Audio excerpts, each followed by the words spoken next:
So welcome guys, क्या सब सभी लोग उम्मीद करते हैं आप लोग ठीक होंगे। तो गाइस आज मैं लाया परमैन लाइक ए शूटिंग स्टार का चैप्टर 5 जो कि बहुत ही ज्यादा कमाल की होने वाली है। अगर आपने इसको पूरा नहीं देखा तो बहुत ही ज्यादा पछताने वाले हो। तो वीडियो शुरू करने से पहले मैं आपसे रिक्वेस्ट करना चाहता हूँ, अगर चैनल पर पहली बार आए तो इसको सब्सक्राइब कर दीजिए और बगल में जो बेल नोटिफिकेशन का घंटा है इसको भी ऑन कर दीजिए। और हाँ, बिना किसी देरी के लेट्स रोल दी इंट्रो।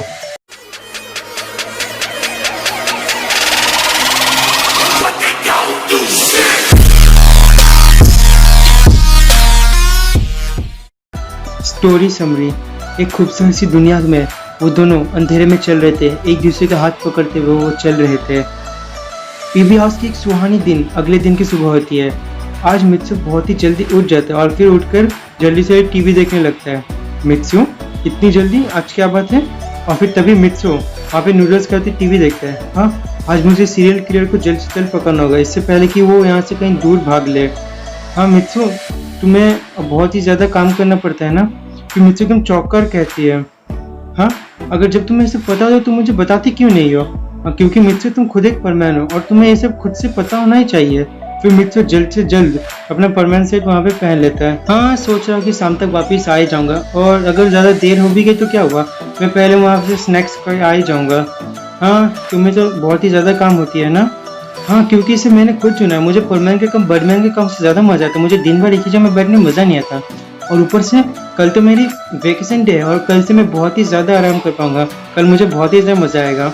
और ये कहते हैं मित्सु वहाँ से उठकर चला जाता है। सोफी उसे तब तक वहाँ पे देखती है जब तक मित्सु वहाँ से पूरी तरह से चला ना जाए। Good morning Sophie. फिर तभी रूसा पीछे से अचानक से वहाँ पे आ जाती है। Good morning, good morning. क्या बात है, तुम आसमान की तरफ क्या देखती हो? फिर सोफी एकदम से चुप हो जाती है। हाँ सोफी, मित्सु सच में बहुत ही ज़्यादा जस्टिस से प्यार करता है ना? फिर रूसी को समझ नहीं आता। फिर उससे कुछ देर हाथ को फोल्ड करती फिर सोचती है, तुम कहना क्या चाहती हो? नहीं, मैं बस इतना कहना चाहती हूँ कि वो बहुत कमाल का है। फिर रूसा को समझ आता है कुछ क्या बात है। दूसरे शब्दों में सोफी मित्सु के प्यार के लिए पागल हो गई है ना? हाँ, ऐसी बात नहीं है। हाँ हाँ, ऐसी बात है। नहीं, ऐसी बिल्कुल भी बात नहीं है। हाँ, कल उसने तुम्हारी मदद की थी और ये तभी से ये सब हुआ है ना? नहीं, ऐसी बात नहीं है। कल रात से मैं दरअसल सो नहीं पाई और मैं मित्सु के बारे में बार बार सोच रही थी। हाँ मैं समझ गई, तुम टेंशन मत लो, मैं तुम्हें पूरी तरह से एकदम सपोर्ट करूंगी। हाँ लेकिन मैं समझी नहीं, लेकिन प्यार ही क्यों? देखो, वो बहुत ही ज्यादा कमाल का है, उसने तुम्हें प्रूफ भी किया, लेकिन यही तो है। हाँ लेकिन ऐसी तो कोई भी बात नहीं है। सच बताओ, उसने तुम्हारी कल जान बचाई थी और उसी के बाद से तुम्हें उससे प्यार हुआ है ना? हाँ, कल उसने मेरी जान तो बचा, उसने बंदूक के सामने खुद अपनी जान के खतरे में बच के मुझे बचाई, और उस समय मेरा दिल उसके लिए बहुत ही तेज तेज धड़क रहा था। क्या यही नेचुरली लव होता है? हाँ, तुम आखिरकार तुम समझ ही गए। फिर सोफी तुरंत अपनी मुंह बंद कर रखती है, लेकिन वो सुरसा उससे पहले ही समझ जाती है।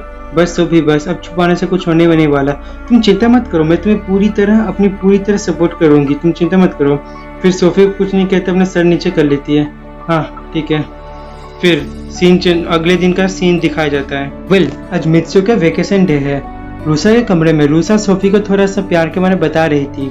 वेल, जब मैंने तुम्हारी कहानी सुनी तो मुझे ऐसा महसूस हुआ कि तुमने कभी प्यार को एक्सपीरियंस ही नहीं किया, ये तुम्हारे थोड़ा मुश्किल हो सकता है। वेल ओके, तुम क्या कर रही हो? ऑफ कोर्स प्यार के बारे में बता रही हूँ। ठीक है, मुझे नहीं चाहिए। सोफी अपने दिल में बरबराती रहती है। ऑफ कोर्स ठीक है, मैंने आज तक बहुत सारे कपल्स को सपोर्ट किया और उनका प्यार भी सच्चा हुआ है। देखना तुम, इसलिए मुझे तो सब लोग एंजल ऑफ लव कहलाते हैं। हाँ ठीक है, मैं ये सब खुद ही कर लूंगी। नहीं, तुम ये नहीं कर पाओगी, ये उसके लिए तो इम्पॉसिबल होगा जिसने कभी आज तक प्यार को महसूस ही नहीं किया। देखना, जब तुम ये खुद करने जाओगी तुम खुद ही बीमार पड़ जाओगी। ठीक है, मुझे नहीं चाहिए। देखो, सबसे पहले तुम्हारी सबसे इम्पोर्टेंट लाइफ के बारे में बात करते हैं, जो कि है मित्सु। तो मित्सु एक सीधा सा लड़का है, इसलिए तुम्हें भी उसमें इंटरेस्ट जल्दी आ जाएगा। फिर सोफी गुस्सा होती है, कमरे से बाहर निकलती है। सोफी एक मिनट रुको। और फिर सीन चेंज होता है और हमें रॉन का कमरा दिखाया जाता है। मैं अपने वेकेशन अपने बेस्ट फ्रेंड के साथ एंजॉय करना चाहता हूँ। मैं था परमैन नंबर 1 अपने प्लैनेट पे, और परमैन नंबर 2 एक लड़की थी जिसका नाम था लैमी। हाँ, मैं भी परमैन नंबर 1 था, और परमैन नंबर 2 एक बंदर था जिसका नाम था बूबी। हाँ, बंदर एक जानवर? फिर रॉन एकदम से वहाँ पे शॉक हो जाता है। क्या इसके लिए कोई खास वजह थी? वेल, क्या तुम्हें दिखाओगे वो कैसी दिखती थी? फिर रॉन एक फोटो निकालता है। हाँ, ये है लैमी। ये बहुत ही प्यारी लड़की थी और मैं इसको कभी अकेला नहीं छोड़ सकता था। हाँ, ये तो बहुत ही प्यारी है, ये तो पाको से भी बहुत अच्छी पर्सनैलिटी लगती है। क्या पाको? फिर मित्सु अपने वहाँ पास से एक फोटो निकालता है, उसमें सुमेरी की फोटो होती है। ये है पाकू, ये बहुत ही ज्यादा प्यारी और टॉम्बॉयज लड़की थी। वाओ, मित्सु तो कितनी प्यारी है, इतनी खूबसूरत लड़की के साथ तो कोई भी काम करना चाहेगा। हाँ, लेकिन पाकू ने हमें कभी बताया नहीं थी कि वो कौन है। उसने मुझे तब बताया था जब मैं बर्ड प्लांट के लिए पढ़ाई करने आ रहा था। वो दिन, वो खूबसूरत दिन, वो मेरे पास दिल में ही याद रहेंगे। अब मैं कभी वो खूबसूरत दिनों में वापस नहीं जा सकता। पाकू ही मेरी सबसे खास थी, मैं उसे सबसे ज़्यादा चाहता था। मित्सु, क्या तुम वहाँ पे बहुत ज़्यादा पॉपुलर थे? नहीं, दरअसल पाकू ने मुझे खुद से चाहा था। वाह, पाकू मित्सु के लिए सबसे बहुत ही ज़्यादा इम्पोर्टेंट है। हाँ, वेल रॉन, तुम्हारे लिए भी तो कोई बहुत ही ज़्यादा इम्पोर्टेंट होगा। फिर रॉन बहुत ज़्यादा उदास हो जाता है। रॉन, मैंने क्या कोई गलत बात कह दी? इस फोटो को देखो। फिर रॉन एक फोटो निकालता है जिसमें एक 6 या 7 साल का बच्चा रहता है। ये रॉन की बचपन की फोटो रहती है और मित्सु फिर उस फोटो में देखता है, ये मेरा बड़ा भाई है, ये मेरे साथ हमेशा रहता था, हमेशा मेरे साथ खेलता था, हमें ये पड़ोस में भी बहुत ही ज़्यादा फेमस था, ये मुझे कभी अकेला नहीं छोड़ता था। फिर मित्सु अपने मन में इमेजिन करते हैं 2 भाई हाथ पकड़ के हरे मैदान में चल रहे थे। ये कितने कमाल के होंगे ना, दोनों की जोड़ी बहुत ही अच्छी होगी। रॉन, मैं भी कभी तुम्हारे भाई के साथ मिलना चाहूँगा। फिर रॉन एकदम सर नीचे कर देता है। अलविदा बड़े भाई। रॉन, क्या क्या कहना चाहते हो? वो अब नहीं रहे, वो कब गुजर गए क्या? हाँ, बचपन में उनकी बीमारी की वजह से वो चल बसे। अब मैं उनसे कभी नहीं मिल पाऊंगा। फिर मिक्स अपने सर नीचे कर लेता है। मुझे माफ़ कर दो रॉन। फिर रॉन उठता है और फिर अपना आंसू पोंछता है। कोई बात से मिक्सो, ऐसा होता है। नहीं रॉन, मैं बहुत ही ज़्यादा बुरा हूँ, मुझे सच में माफ़ कर दो। मैंने वो कह दिया जो मुझे बिल्कुल नहीं कहना चाहिए था। मैंने अपने भाई से एक प्रॉमिस की थी और इस प्रॉमिस को पूरा करने के लिए मैं एक बर्डमैन बनूंगा और एक शूटिंग स्टार की तरह मैं हमेशा सभी को खुश रखूंगा, सबको भला करूंगा। और मुझे ये भी यकीन है मेरा भाई मुझे आसमान से ज़रूर देख रहा है। हाँ, काश ऐसा ज़रूर हो। नहीं रॉन, तुम सच में एक बर्डमैन बनोगे और सभी को अपनी पूरी तरह से खुशी बांटोगे। फिर रॉन मित्सु की तरफ देखता है, क्या सच में? फिर रॉन थोड़ा खुश हो जाता है। हे मित्सु, रूसा, मुझे तुम्हें सोफी के बारे में बहुत ही कमाल की चीज़ बतानी है।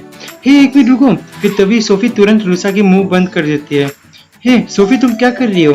वेल, हमें माफ़ करना, हमने तुम्हें डिस्टर्ब किया, हम अभी जा रहे हैं, ठीक है? रुको रुको, बात अभी पूरी हुई नहीं। और फिर ये कहते वो दोनों वहाँ से कमरे में वहाँ से निकल जाते हैं और फिर ये दोनों वहाँ पे बहुत ज़्यादा चौंक जाते हैं। आखिर यहाँ पे क्या हुआ था अभी? वेल कम ऑन, इसे छोड़ो भी। फिर वहाँ पे सीन चेंज होती है। रूसा, आखिर तुम वहाँ पे क्या कहना चाहती थी? फिर रूसा कंटिन्यूसली सोफी को इग्नोर करती है। रूसा, क्या तुम्हें मुझे मेरी बात समझ नहीं आ रही क्या? क्या हुआ? हाँ, तुम क्या कर रही हो? मैं मित्सु से खुद ही कह दूंगी। अच्छा, तो ये बताओ तुम्हारे दिल में मित्सु के लिए कितनी बड़ी जगह है? वो बहुत प्यारा है, एग्रेसिव है। फिर रूसा बार बार उसे कहती रहती है सोफी को, लेकिन सोफी रूसा बार बार सोफी को इग्नोर मतलब कर देती है। अच्छा, दूसरों की बात सुनो। ठीक है, बहुत अच्छा बात। पता है मूनलाइट के नीचे अपने कपल के सुनना सबसे अच्छा वक्त होता है। क्या? हाँ, चलो ना आज कहीं बाहर चलते हैं और ये भी बहुत अच्छा टाइम है। आखिर तुम्हारा मतलब क्या है? अरे तुम इतने टेंशन क्यों ले रही हो? मैं एंजल ऑफ लव हूँ, ये सब तुम मुझ पर छोड़ सकती हो। फिर सोफी की इंटेलिजेंट ब्रेन कुछ निकालने की सोच रही थी, लेकिन उसके पास कोई दूसरा ऑप्शन नहीं मिल रहा था। क्या कहा? चांद की रोशनी? हाँ, क्या तुम जाना चाहोगे? बहुत मजा आएगा, लेकिन बाहर बहुत ही ज्यादा ठंड है ना। अरे तेरी तो, क्या तुम जाना चाहोगे? फिर मित्सु की गालों में एकदम पसीने लगते थे, वो बहुत ही एकदम चौंक देता। आखिर बात क्या है? हाँ लेकिन रूसा, आखिर क्या हुआ, इतना क्या है? हाँ, मैं जाना चाहूँगा। क्या वहाँ पे खाना मिलता है? फिर रूसा एकदम बहुत गुस्से के उसे देखती है। हाँ, रॉन की जाने की कोई ज़रूरत नहीं, वो वहाँ पर जाकर बस टाइम वेस्ट ही करेगा। हाँ, आखिर तुम्हारा मतलब क्या है इससे? मैं तुमसे उसे जाने के लिए पूछा भी नहीं था। फिर मित्सु की तरफ रूसा देखती है। मित्सु के पास और कुछ आया था, वो अपना सर हिला देता है। ओके, जैसे कि मैंने सोचा था, तो हम लोग कुछ देर बाद निकलेंगे जब तक हम लोग रेडी ना हो जाते, ठीक है? रात के अंधेरे में कलरफुल स्ट्रीट चमक रही थी, वहाँ बहुत सारे भीड़ थे, वो एक परफेक्ट रोमांटिक वर्ल्ड थी। मैं यहाँ पे आके पहले क्या खाऊं, मीट बन या बन? मित्सु, तुम क्या खाना चाहोगे? वेल ठीक है, सबसे पहले हम लोग मीट बन खाएंगे, ठीक है? फिर रूसा तभी उन्हें अपने शॉपिंग बैग से मारती है। हे रूसा, ये तुम क्या कर रही हो? बस रॉन, बहुत हो गया, अब यहाँ के माहौल को गर्म मत करो। देखो, मैं इतने दूर से यहाँ पे बस टेस्टी खाना खाने आया हूँ, अगर तुम मुझे डिस्टर्ब करोगे बहुत बुरा होगा। वेल ठीक है, चलो बिना किसी टाइम वेस्ट के हम वहाँ पे चलते हैं। फिर रूसा अपने उंगलियों से एक लाइट ट्री की तरफ पॉइंट करती है जो उस जगह के बीचों बीच मौजूद थी। वो बहुत ही ज़्यादा दिखने में खूबसूरत थी। वहाँ पे बहुत ज़्यादा भीड़ भी थे और वहाँ पे आसपास बहुत ही बड़ी मात्रा में जगह थी। हे रुसा, तुम्हें पता है ना मुझे भीड़ बिल्कुल पसंद नहीं, लेकिन तब भी तुम वहाँ पे क्यों जाना चाहती हो? वेल, जब हम लोग इतनी दूर आ ही चुके तो वहाँ पे जाना बनता ही है ना, वहाँ पे बहुत मजा आएगा। फिर ये कहते हुए मित्सु रूसा और सोफी का हाथ पकड़ते हुए उस भीड़ भाड़ इलाके से चली आती है। वहाँ पे वो जगह बहुत ही बड़ी थी और वो जगह एकदम परफेक्ट रोमांटिक प्लेस था। वहाँ पे आसपास पार्किंग लॉज भी था और वो पेड़ वहाँ पे सबसे ऊंचा भी था। अगर तुम कहीं पे घूम जाओ तो वो तुम्हें आसानी से दिख जाएगा। हे रूसा, आखिर तुम और कितने दूर जाने वाले हम लोग को लेकर? वेल मित्सु, बस हम लोग बस पहुंच ही गए, देखो बस हम लोग आ ही गए। और फिर कैसे भी करके वो उस भीड़ भाड़ इलाके से वहाँ से निकल रहे थे। वो बहुत ही ज़्यादा क्राइटिकल सिचुएशन था। अगर वहाँ पे कोई खो जाता है तो उनके खोजना बहुत ही ज़्यादा मुश्किल हो जाता था। ये वो देखो पेड़ तो एकदम सामने ही है। फिर चारों लोग अपना सिर ऊंचा करते हुए एक चमकीली पेड़ होती है जो वहाँ के बहुत ही ज़्यादा रोशनी कर देती है। वो हम लोग ये कह सकते हैं कि वो उस इवेंट का एकदम मास्टरपीस था। वो बहुत ही एकदम खूबसूरत सी जगह थी। वहाँ पे देखते बहुत सभी के एकदम आंखें हैरान थे। हे नजदीक से ये तो बहुत ही ज्यादा खूबसूरत लग रही है। हाँ तुमने सच कहा। हे मित्सु, तुम्हारे पॉकेट में कुछ कचरा लगा, रुको मैं साफ कर देता हूँ। ये कहते रूसा उस मित्सु के पॉकेट में हाथ घुसाती है।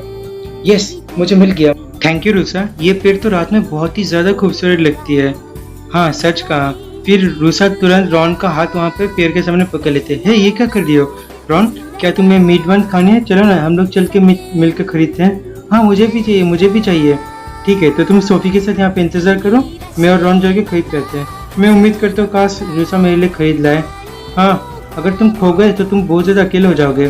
फिर रूसा स्माइल देती है, लेकिन उसके आंखों में देख के ऐसा लग रहा था कि वो स्माइल से डरा रही थी। फिर रूसा बोलती है चलो फिर रॉन चलते हैं। और फिर वो दोनों उनकी आंखों के सामने से वहाँ पे चले जाते हैं और फिर वो दोनों वहाँ पे अकेले हो जाते हैं, बस मित्सु और सोफी। अब हम लोग यहाँ पे क्या करें? चलो उनके आने तक हम लोग उनका इंतजार ही और कर सकते हैं। वहाँ पे बहुत सारे लोग थे लेकिन रूसा बस मित्सु को देख रहे थे। उसकी हार्ट बीट बहुत ही तेज धड़क रही थी। उसके गाल भी बहुत ज़्यादा लाल हो रहे थे, लेकिन वो अंधेरे में दिख नहीं रहे थे उसके लाल लाल गाल। चलो हमें अपने दोस्तों के पास वापस जाना चाहिए। अभी वो दोनों मीट बंस खरीद चुके थे, लेकिन रूसा रॉन का हाथ पकड़ती है और फिर अपने सर हिलाती और कहती है नहीं, मुझे उनके पास अभी नहीं जाए, मुझे अभी और मज़े करनी है। क्यों तुम उन्हें बता तो सकती हो कम से कम, तुम नहीं जानते? फिर रॉन को तो कुछ समझ नहीं आता। फिर रूसा उसे स्माइल देती है और फिर वो लोग चले आते हैं और फिर यहाँ पे अपने सीन चेंज होती है। वो लोग अभी तक यहाँ पे नहीं आए हैं। हाँ कितना देर लगाएंगे? मुझे नहीं लगा, अभी 10-30 मिनट हो गए हैं। हाँ 10 मिनट तो काफ़ी है मीट बंस खरीदने में, शायद वो लोग ज़रूर खो चुके हैं। मुझे तो ऐसा बिल्कुल नहीं लगता। सोफी को एक बैड फीलिंग आ रही थी। उसको ये सब समझ चुका था ये रूसा का काम है। आज पर रॉन और रूसा वहाँ पे कहीं पे नहीं दिख रहे थे। रूसा, मैं तुम्हें बिल्कुल नहीं छोड़ूंगी। चलो अब हम उनकी मदद नहीं कर सकते, मैं परमानेंट बन के उनको आसमान से ढूंढना। अरे क्या बात है मित्सु? मेरे पास मेरा परमानेंट सेट नहीं है, वो कहाँ गया? क्या तुमने उसे खो दिया? नहीं, मैं उसे खोया तो नहीं था, वो थोड़ी देर पास मेरे था। तुम्हारे पास है क्या? नहीं मित्सु, मैं तो आते वक्त ही उसे पीबी हाउस में छोड़ कर आ गई थी। मैं उसे इसलिए लाया था कि अगर कोई खो गया तो मैं उससे कांटेक्ट कर सकूं। सोफी समझ गई सब रूसा का काम है। चलो अब हम इससे कैसे ढूंढे? सोफी के दिमाग में बस रूसा का ही ख्याल आ रहा था। वो कहती है सोफी लड़ो, खुद से लड़ो सोफी। हेलो मित्सु। हाँ फिर मित्सु तुरंत उसकी तरफ मुड़ते हैं। फिर सोफी की हार्ट बीट बहुत ज़्यादा तेज हो जाती है। उन दोनों का इंतजार करके बस टाइम की बर्बादी होगी। क्या तुम मेरे साथ आना चाहोगे? फिर मित्सु उसका दिल बहुत ही ज़्यादा तेज धड़कने लग जाता है। ठीक है सोफी चलो। ये सुनकर सोफी बहुत ही ज़्यादा राहत मिलती है। ये आंसर बहुत ही ज़्यादा सिंपल था, लेकिन फिर भी चलो मित्सु चलते हैं। चलो ठीक है। और फिर मित्सु और सोफी का धीरे से हाथ पकड़ लेते और फिर चलने लगता है। मुझे लगता है अगर हम हाथ पकड़ ले तो हम जल्दी नहीं खो पाएंगे। कैसा लगता है? हाँ तुम ठीक ही कहते हो। वो दोनों उस लाइट में चलने लगते हैं। मित्सु पे बहुत ही ज़्यादा एंजॉय करता है, लेकिन सोफी उतना नहीं करती। प्यार कितना ज़्यादा रहस्यमय होता है। मैं इन लोगों के साथ 4 साल तक रहा, लेकिन इस 4 साल तक मैंने कितने सारे इमोशंस दिखे, गुस्से, हंसी, खुशी, दुख। लेकिन जब तुम किसी से प्यार करते हो तब एक अलग ही टाइप की फीलिंग होती है बहुत ही। और फिर तभी वहाँ पे अजय होता है। सोफी। फिर सोफी अचानक से उठती है। हाँ मित्सु, क्या तुम्हें भूख लगी है? क्या तुम कुछ खाना चाहोगी? तुम फ्रैंकफर्ट खाना चाहोगी? नहीं मित्सु, मैं ठीक हूँ, मेरे पास अभी पैसे नहीं है। अच्छा ऐसी बात है तो कोई बात नहीं, मैं तुम्हें खिला देता हूँ। ये बस 200 रुपये की तो आती है। नहीं ठीक है कोई बात नहीं। अरे यार हिचकिचाओ मत, कोई बात नहीं, मैं तुम्हारे साथ चलता हूँ ना, तुम आओ मैं तुम्हें खिलाता हूँ। और फिर वो दोनों वहाँ से चलकर चले आते हैं। स्टॉल के पास आने के बाद मित्सु वहाँ पे ऑर्डर देता है 2 फ्रैंकफर्ट्स। फिर वो शॉपकीपर भी इसको स्माइल करते 2 देती है। मित्सु ये लो सोफी, क्या तुम्हें पसंद नहीं क्या? नहीं ऐसी बात नहीं है, मैं घर जाके तुम्हें बाकी पैसे तुम्हें लौटा दूंगी। अरे सोफी, मैं तुम्हें कहा था ना, ये मेरी तरफ से ट्रीट है, ऊपर से ये तो बस स्टार के पैसे, कोई बात नहीं, मुझे मिलते रहेंगे। Thank you Mitsu. You welcome Sophie. और फिर सोफी मित्सु की एक नेचुरल स्माइल देकर खुश हो जाती है। और फिर 9 बज चुके होते हैं और फिर सभी लोग अपने अपने घर पे आ चुके होते हैं। रॉन, आखिर तुम कहाँ चले गए थे बताओ? ये तुम मुझसे नहीं, रूसा से ही पूछ लो। कि तभी रॉन कोई गाल को रूसा पर खींच देती है। हाँ, अरे हम लोग खो गए थे, बस तुम लोग कैसे थे? हम लोग बहुत ही ज़्यादा मज़े किए वहाँ पे, बहुत ही ज़्यादा मज़ा आया। ये सुनकर रूसा को थोड़ा सुकून मिलता है। और फिर तभी सोफी उसे बुलाती है। रूसा, क्या तुम मेरे साथ आ गए 2 मिनट के लिए? और रूसा के कमरे में। हाँ, क्या ऐसा काम रहा ऑपरेशन? हाँ, ऑपरेशन तो सक्सेसफुल रहा, थैंक यू रूसा। ये सुनकर रूसा बहुत ही ज़्यादा एकदम से शॉक हो जाती है। क्या सच में? मुझे लगता है तुम मुझसे बहुत ज़्यादा गुस्सा होगी। आखिर वहाँ पे क्या हुआ था? हाँ, तुम्हारा प्लान बहुत ही ज़्यादा बेकार था, मुझे गुस्सा भी आया था, लेकिन मित्सु उतना ज़्यादा सेंसिटिव लड़का नहीं था, इसलिए उसने उस पर ज़्यादा ध्यान नहीं दिया। और फिर हमने बहुत ही ज़्यादा मज़ा आया, इसलिए मैं तुम्हें थैंक्स कहना चाहती हूँ। और फिर तभी रूसा सोफी को जाके गले लगा लेती है। ये रूसा, ये तुम क्या कर रही हो? थैंक यू सोफी, मैं बहुत खुश हूँ कि मैं तुम्हें सपोर्ट कर पाई। देखना, मैं तुम्हारी फीलिंग्स मित्सु ज़रूर बताऊँगी सोफी। और फिर सोफी बहुत ज़्यादा खुश होती है और फिर यहाँ पे हैप्पी एंडिंग हो जाती है। क्या तुम क्या कह रही हो? तुम सच में परमैन की ड्यूटी छोड़ना चाहती हो? हाँ, मैं सोच लिया, मैं और ये काम नहीं कर सकती, मुझे और भी काम होते हैं, इसलिए मेरे पास और कोई चारा नहीं है, मुझे परमैन का काम छोड़ना ही होगा। ठीक है, ओके, अगर जब तुमने सोच ही लिया है तो मैं और कुछ नहीं कर सकता। ये गन तुम्हारी सारी परमैन की यादें मिटा देगी। मुझे पता है ये थोड़ा कठोर है, लेकिन मुझे परमैन की सीक्रेट को बचाने के लिए करना ही होगा। तुम तैयार हो जाओ। To be continue. तो दोस्तों, ये थे इसके चैप्टर 5। आशा करता हूँ आपको बहुत ही ज़्यादा मज़ा आएगी। और हाँ, मैं आपको बता देता हूँ, अगर आपने इसको पूरा नहीं देखा तो आप बहुत ही ज़्यादा पछताने वाले हो, क्योंकि अगर आपने इसको पूरा नहीं देखा तो आपको इसको नेक्स्ट पार्ट बिल्कुल समझ नहीं आएगा और आपको नेक्स्ट में बिल्कुल मज़ा नहीं आएगा।